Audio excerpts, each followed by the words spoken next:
Okay, why don't we transition to the next speaker?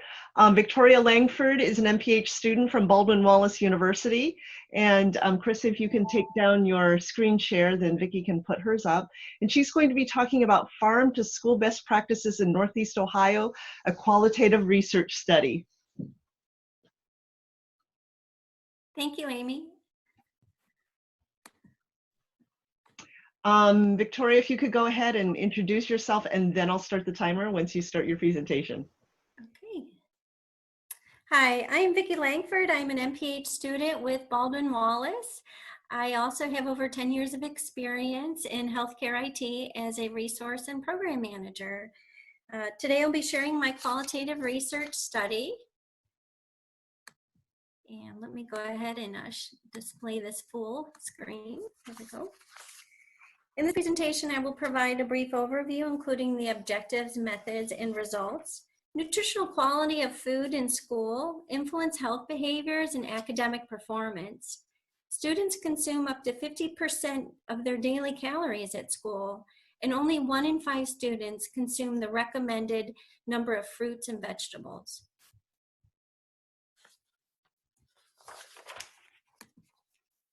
Farm to School is a program that was established in 2000 by USDA to increase access and education and consumption of locally grown foods in schools.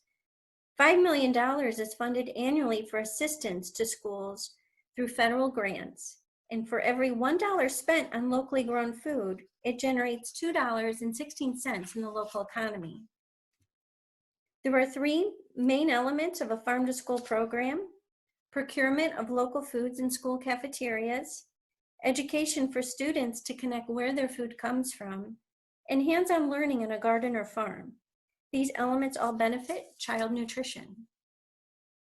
Northeast Ohio has several risk factors impacting child nutrition, including hunger, food deserts, and food swamps, and a limited growing season.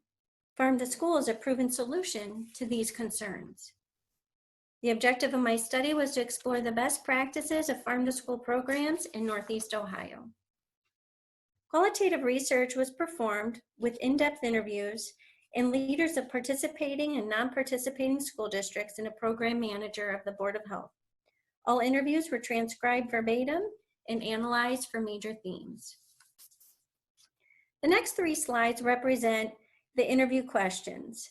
Participating schools were asked, what challenges were overcome? What feedback has been received from students and parents? And how has the program helped connect students to healthy food choices? Non-participating schools were asked, how does the district promote nutrition and healthy food with students? What benefits are necessary to consider a farm to school program?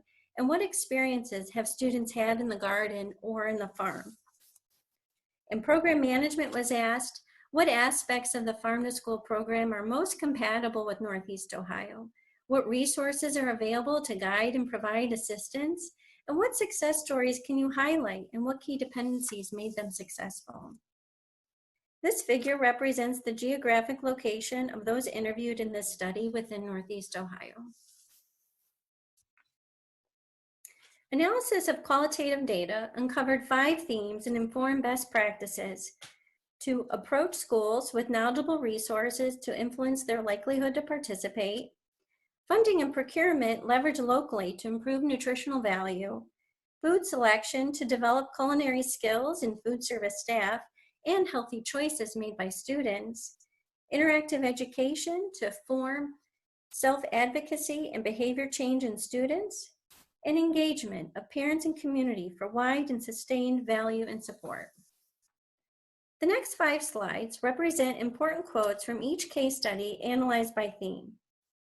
For participating schools, they said, a desire to provide our students with better quality food and minimize the distance from which our food was coming, with hopes that students would be getting food that is fresher and more nutritious. Non-participating schools said, students learning how to grow things and learning how to cook what they grew would be fantastic. And program management said, Farm to School is probably one of the most flexible programs we can approach a school district with. And how a school district functions, that knowledge is really critical. For funding and procurement, participating schools said, it's really nice because it just comes out of my state-provided commodity dollars, so it saves me money. The ordering is easier and it's good to be aware of what is available. Non-participating schools said once you acquire the grant funding, then you have to find the land, find the labor, and how to use it. We don't know how to do a full-scale farming operation, so we're learning as we go.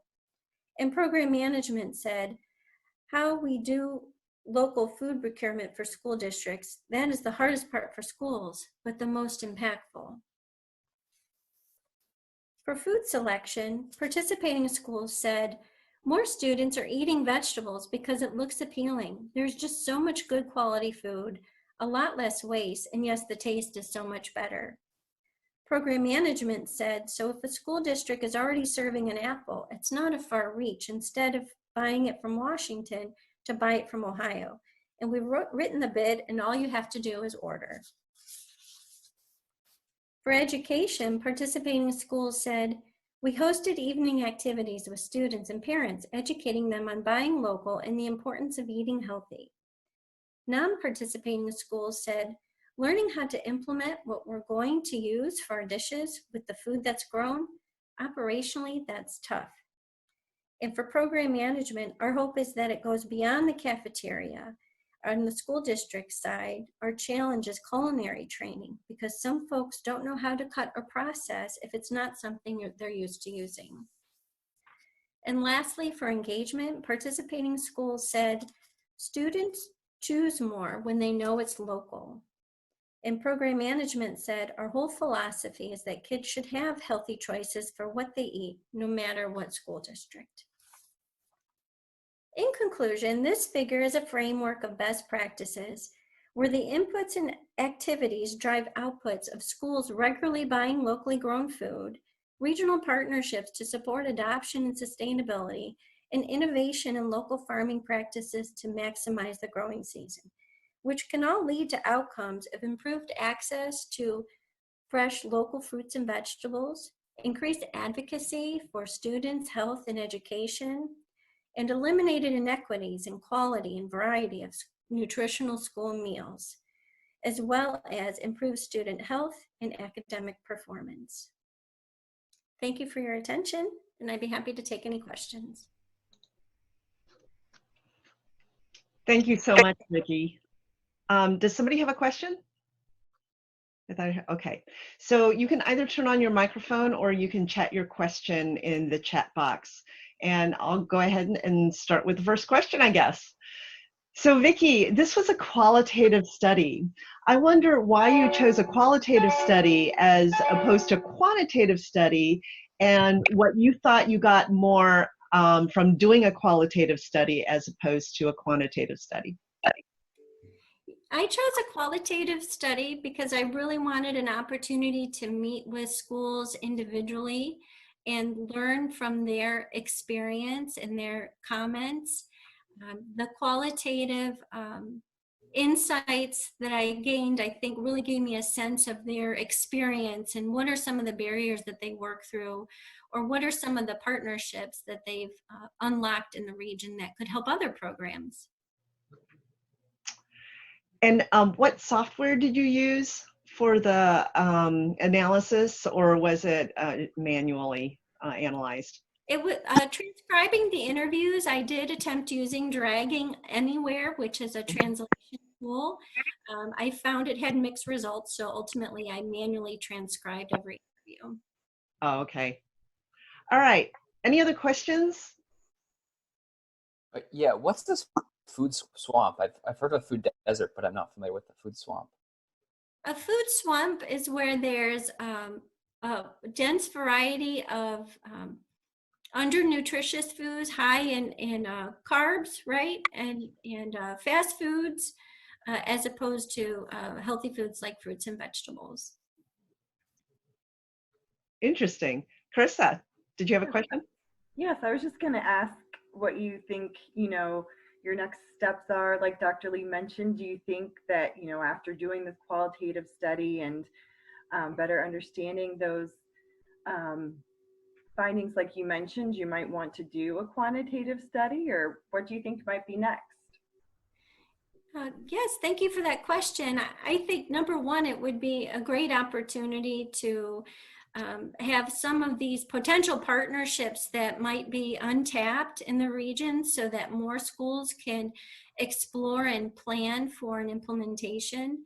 I think as more schools look to implement, certainly that would, with the right number of time and resources, a quantitative study, I think, could be very compelling as well. Very interesting, interesting work. Thank you.